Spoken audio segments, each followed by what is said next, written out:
नमस्कार, आप देख रहे हैं सनातन न्यूज़। तो चलते हैं खबरों की ओर। 27 मई को बलरामपुर जिले के जंगल में संदिग्ध अवस्था में एक युवक और युवती के शव मिलते हैं, जिसकी पुष्टि सुजीत स्वर्णकार और किरण काशी के रूप में की गई। आपको बता दें कि सुजीत स्वर्णकार जिले के बजरंग दल के सहसंयोजक के रूप में कार्य कर रहा था। सुजीत की मौत के बाद परिजन और विश्व हिंदू परिषद पहले ही दिन से ये विरोध कर रहे हैं कि उनकी हत्या की गई है, लेकिन दूसरी तरफ देखें तो पोस्टमार्टम रिपोर्ट में बिजली करंट से मौत की पुष्टि की गई है। वहीं विश्व हिंदू परिषद का आरोप है कि यह हत्या एक पुरानी रंजिश के चलते की गई है। जानकारी के मुताबिक 27 मई सोमवार की सुबह बजरंग दल के जिला सह संयोजक सुजीत और किरण काशी का शव बलरामपुर अंबिकापुर के मुख्य मार्ग नेशनल हाईवे 343 के पास से बरामद की गई। शवों को देखकर साफ समझ में आ रहा था कि दोनों की हत्या की गई है। उनके गले और हाथ में निशान देखे गए और उसकी लाश बलरामपुर से 5 किलोमीटर दूर डुमरखी के जंगल में लहूलुहान हालत में मिली, जिसे लेकर विश्व हिंदू परिषद राज्य सरकार से सीबीआई जांच की मांग कर रही है और मांग पूरी नहीं होने पर उग्र आंदोलन की भी चेतावनी दी है। पुलिस प्रशासन वही बना रही है जिससे मामला रफा दफा हो सके। मंदिर तोड़ने पर तोड़ने वाले अभियुक्त को सामने लाती है, बाकी किसको लाती है? नाबालिग को। गीता के पन्ने फाड़कर फेंकने पर जब हम शिकायत दर्ज करते हैं तो किसको लाती है? अर्धविक्षित को। तो जैसे अभी आपने कहा करंट वाला मामला, मैंने पूर्व में भी कहा, जांग में चाकू के निशान और जांग के ऊपर पेट में चाकू का निशान है, गला घोटने का निशान है और उंगली टूटने का निशान है। आप फोटो में देख सकते हैं। क्या यह सत्य मानेंगे? क्या करंट लगने से मौत जो होती है वह करंट लगने से होगी, उसमें उंगली नहीं टूटेगा और चाकू से गोदा हुआ निशान शरीर में नहीं दिखेगा। मामले को अगर रफा दफा करना है तो कुछ भी बनाने को प्रदेश की पुलिस प्रशासन आमदा है। मामले को कैसे भी करके ठंडा किया जाए। हम बोलते हैं हमारे एक भाई का बलिदान हुआ है, इसी में सत्य का खोज किया जाए, जिसने हत्या की उसको सामने लाया जाए और कड़ी सजा करके आप ऐसा प्रमाण दें कि दूसरा कोई ऐसा कृत्य न कर पाए। जी की सजा जी, इसकी क्या फिर से जांच होना चाहते हैं? उच्च स्तरीय जांच, न्यायिक जांच की हम मांग करते हैं, क्योंकि हमको इस प्रदेश में बैठे जो पुलिस प्रशासन के लोग हैं उन पर वैसा भरोसा नहीं है जैसा होना चाहिए।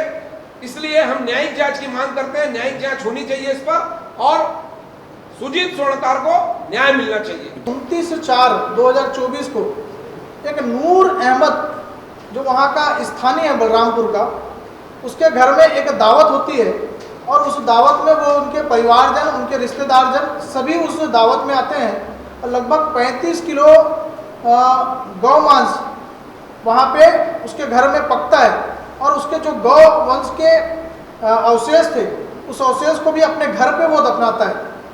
ऐसा कृत्य करने वाले का काम को उजागर बजरंग दल के कार्यकर्ताओं ने किया और उनके खिलाफ थानों में जाके आवेदन दिया और गिरफ्तारी भी की, मगर वहाँ के कुछ स्थानीय नेताओं के दबाव के बल में उस प्रकरण में भी लीपापोती करने का प्रयास किया गया। पर बजरंग दल के कार्यकर्ताओं ने एक उग्र आंदोलन किया, चक्का जाम किया, तब जाके 12 लोग के ऊपर FIR दर्ज हुई और 6 लोग को जेल भेजा गया और जिसमें से 2 लोग को तत्काल 2 दिन के बाद ही रिहा दे दिया गया। स्थानीय नेताओं का इस तरह से ऐसे जिहादियों के ऊपर स्वतंत्र रूप से हाथ रखना और उनका मनोबल बढ़ना, ऐसे स्थानीय नेता को ठीक करने का काम भी बजरंग दल करने वाला है।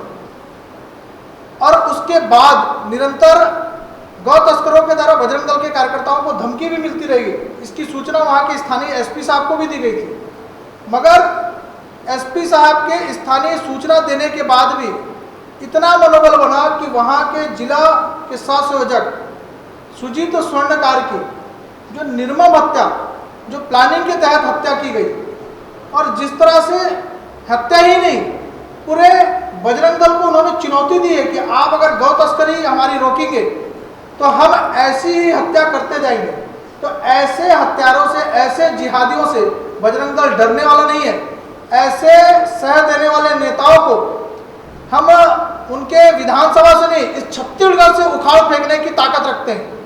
तो ऐसे नेता जो इनको सह दे रहे हैं वो नेता चुप हो जाए, नहीं तो हम उनके खिलाफ उनके घर पे, उनके बंगले पे अगर वो मंत्री हैं तो उनके मंत्रालय में जाके बजरंग दल का कार्यकर्ता वहां पे धरना देगा और उनको चुनौती देगा। अभी इसी घटना को लेकर देखेंगे कि कांकेर में भी अभी 2 दिन पूर्व एक घटना हुई। वहाँ के पत्रकार बंधु राजेंद्र मंडावी और गौरव राव एक गौ तस्करी गाड़ी की पीछा करते हैं और पीछा करके जब जाते हैं तो उनको एक सुनसान स्थान पे उन्हें पकड़ा जाता है। उनके साथ घोर मारपीट की जाती है और उनकी उंगलियों के नख तक को निकाल के ऐसी दुर्गति, मतलब ऐसी प्रताड़ना, मतलब तो गौ तस्करी की जो विरोध करेगा ऐसी हम ऐसा करेंगे, ऐसा वो दिखा रहे हैं निरंतर। और इस पे अंकुश कहीं भी प्रशासन लगाता हुआ नहीं दिख रहा है और प्रशासन की कहीं ना कहीं नाकामी है। नहीं तो अगर स्थानीय सरकार अगर किसी भी थाने के एसपी को अगर बोल दे कि जिस थाने के ये गाड़ी गुजरेगी उस थाने के टीआई को हम तत्काल सस्पेंड करेंगे, तो आज के आज यह गौ तस्करी इस छत्तीसगढ़ में रुक जाएगी।